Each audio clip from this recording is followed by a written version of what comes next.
Kopi sanangan mempai dohoi Salbin Saribun di dabar BKTV Tutuang Dupaino.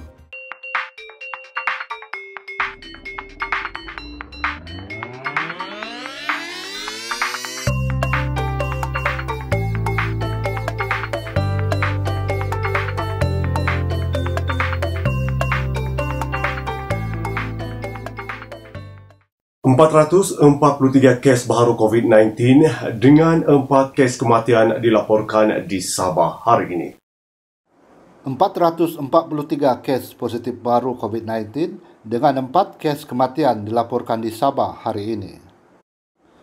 4 kluster baru turut dikenal pasti di Sabah.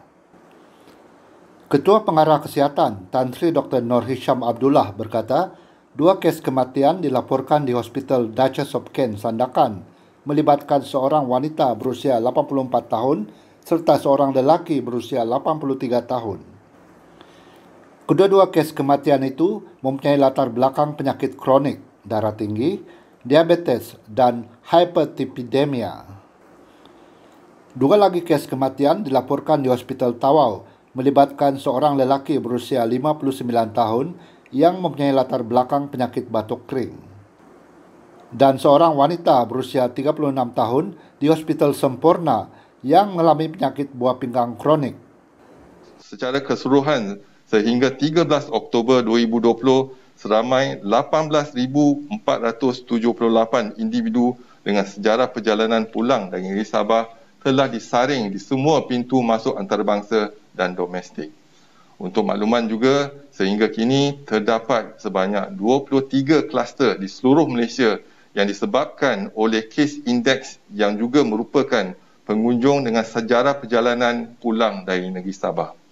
Walaupun Kementerian Kesihatan telah melaksanakan saringan COVID-19 kepada semua pengunjung dari Sabah sejak 27 September 2020 dan mengeluarkan perintah pengawasan pemerhatian di rumah, sehingga keputusan ujian negatif dimaklumkan, kes dan kluster berkaitan kelompok ini masih terus dilaporkan.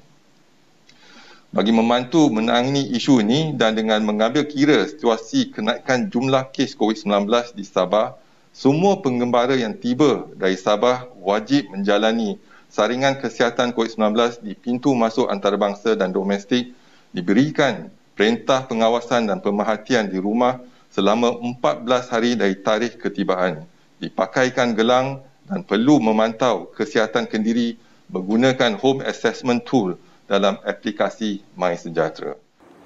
Menteri Kerajaan Tempatan dan Perumahan Datuk Seri Panglima Masidi Manjun dalam satu kenyataan berkata, seramai 2,970 pesakit sedang menerima rawatan di hospital di seluruh Sabah.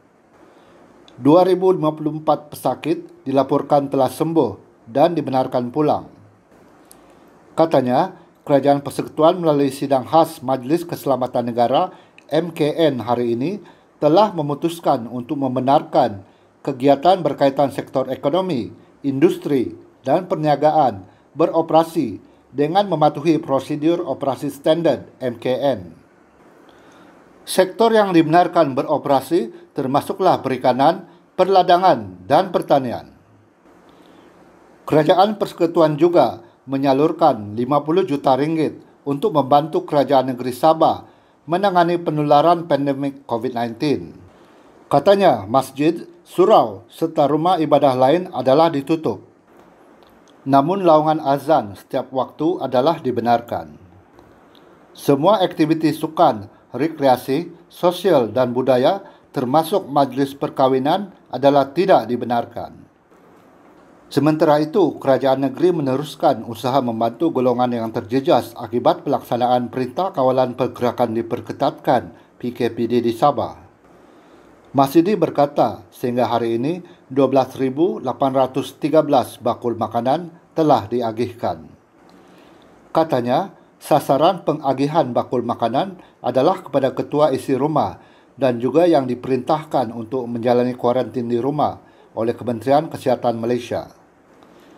Masidi berkata, kerajaan negeri berharap agar penduduk Sabah memberikan kerjasama dan mematuhi arahan pelaksanaan PKPB di negeri ini yang perlu dilakukan untuk memutuskan rantaian penularan COVID-19.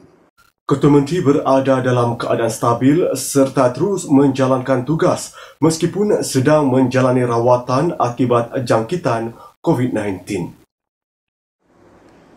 Datuk Seri Panglima Haji G. Noor yang sedang menjalani rawatan selepas dijangkiti COVID-19 berada dalam keadaan stabil dan bersemangat tinggi serta terus menjalankan tugas sebagai Ketua Menteri menerusi panggilan telefon dan persidangan video.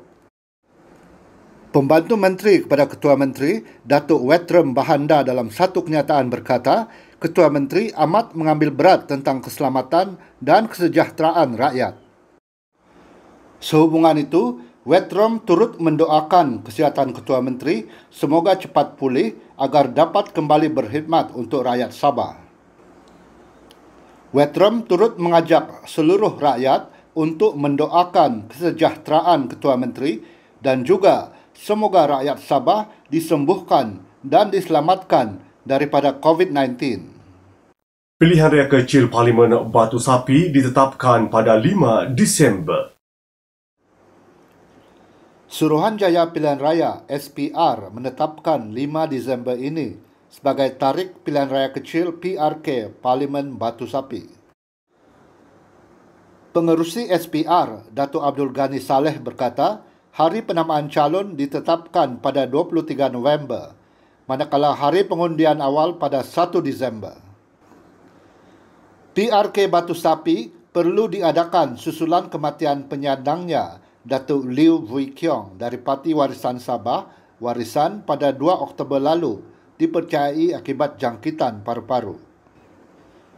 Pada pilihan raya umum ke-14, Liu berjaya memenangi kerusi Parlimen Batu Sapi dengan majoriti 4,619 undi dalam pertandingan 4 penjuru. Bagi maksud menjalankan PRK ini, SPR telah menetapkan tarikh-tarikh penting seperti berikut. Hari penamaan calon pada 23 November 2020, hari Isnin. Hari mengundi awal pada 1 Disember 2020, hari Selasa.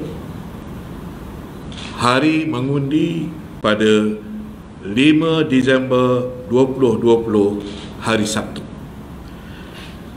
Tempoh berkempen yang ditetapkan adalah 12 hari selepas pengisytiharan calon-calon yang bertanding pada pukul 11.59 malam 4 Disember 2020, Jumaat. Parlimen Batu Sapi terletak dalam daerah Sandakan. Seluruh Sabah kini diletakkan dalam Perintah Kawalan Pergerakan Bersyarat PKPB berkuat kuasa hari ini sehingga 26 Oktober. Sebelum ini, Abdul Ghani dilaporkan berkata, PRK Batu Sapi perlu dijalankan seperti yang termaktub dalam perlembagaan dan hanya boleh ditangguhkan sekiranya kerajaan mengisytiharkan darurat di kawasan tersebut. Secara dasarnya, kita mencadangkan tidak ada kempen secara terbuka. Banyak kempen-kempen kita galakkan ataupun kita syorkan melalui media massa, media sosial sahaja. Ini salah satu cadangan supaya wabak yang sedang melanda di negara kita ini dapat kita meminimalkan. Tidak antara cadangan penambahbaikan. Perhatian ramai tertumpu kepada perkembangan politik negara selepas Datuk Seri Anwar Ibrahim menghadap Yang di-Pertuan Agong pagi tadi. Datuk Seri Anwar Ibrahim mengesahkan telah mempersembahkan kepada Seri Paduka akuan bersumpah dan dokumen yang membuktikan beliau mendapat lebih 120 sokongan daripada ahli parlimen untuk membentuk kerajaan baru. Beliau berkata, kini terpulang kepada Yang di-Pertuan Agong untuk mengambil tindakan mengikut perlembagaan dan memanggil semua ketua-ketua parti untuk mendengar pandangan daripada mereka. Anwar berkata, beliau kekal dengan pendirian bahawa kerajaan pimpinan Tan Sri Muhyiddin Yassin telah jatuh. Saya telah tunaikan hari ini dengan mempersembahkan kepada Kebahaduli Yang Maha Mulia dokumen sahih mengenai majoriti kukuh dan meyakinkan. Ahli-ahli parlimen menyokong saya. Dia mencecah lebih dari 120, tetapi oleh kerana Yang di-Pertuan Agong akan memanggil ketua-ketua parti, maka munasabah untuk kita bersabar, memberi ruang dan wewenang kepada Yang di-Pertuan Agong untuk memutuskan.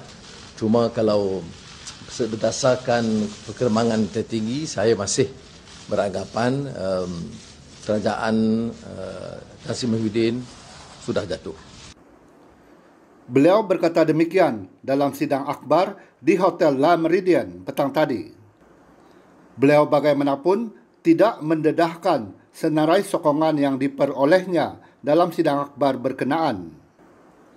Anwar berkata, kerajaan yang akan dibentuk kelak adalah bersifat inklusif, meliputi semua kaum di negara ini tanpa mengabaikan kepentingan Bumiputra Islam.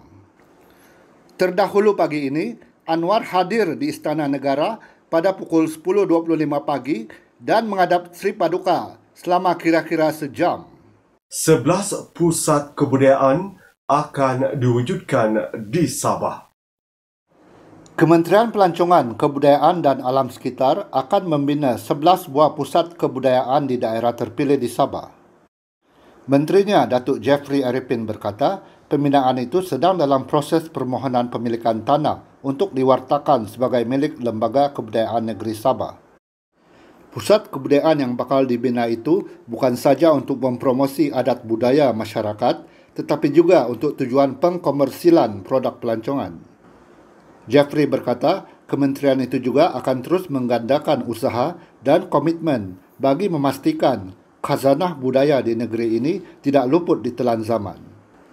Katanya, atas dasar itu, pihaknya akan menyokong segala inisiatif yang telah digariskan oleh Lembaga Kebudayaan Negeri Sabah dalam usaha memartabatkan kebudayaan serta adat tradisi suku kaum dan etnik di Sabah.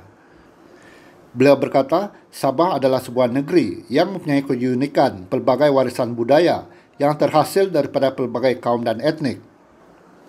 Warisan budaya yang dimiliki perlu dipertahankan dan dijaga kerana ia menggambarkan jati diri dan lambang sesebuah negeri. Topinai hingga kanal kabar BTTV Totong Rupaino, Yoko Salvino Saribum, Konsikap.